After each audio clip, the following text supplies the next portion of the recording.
जय शिवराय मित्रांनो, जी काही 14 तारीख दिली तुम्हाला परतीच्या पावसाची, त्यामध्ये विजांचा अलर्ट मात्र खूप आहे, ज्यामध्ये उष्णता, धुई, धुकं या सगळ्या गोष्टी तुम्हाला आता इथून पुढे पाहायला मिळणार आहे.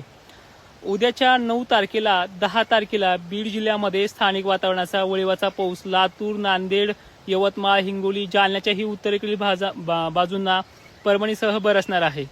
मात्र मलकापूर जे काही बुलढाण्याचे तालुके आहेत, शेगाव, खामगाव यांना पाण्याचा जो काही प्रश्न होता तो त्यांना परतीच्या पावसाची काय आशा दिलेली आहे. यांना 14 तारखेपासून ते 20-21 तारखेपर्यंत नुसती गर्जनेचा आणि विजांचा अलर्ट राहणार आहे. त्यामुळे जे काही कामं करता येईल ह्या 1-2 दिवसात करून घ्या. हा पाऊस खानदेश, पश्चिम महाराष्ट्र सुद्धा 14 आणि 15ला येणार आहे. त्यामुळे ह्या 2-3 दिवसामध्ये जो काही पाऊस पडेल मराठवाड्यामध्ये, पूर्व विदर्भ आणि पूर्व मराठवाड्यामध्ये, सातारा, दक्षिण भागामध्ये सुद्धा तो पाऊस सुद्धा वळिवाचा असणार आहे. जय शिवराय.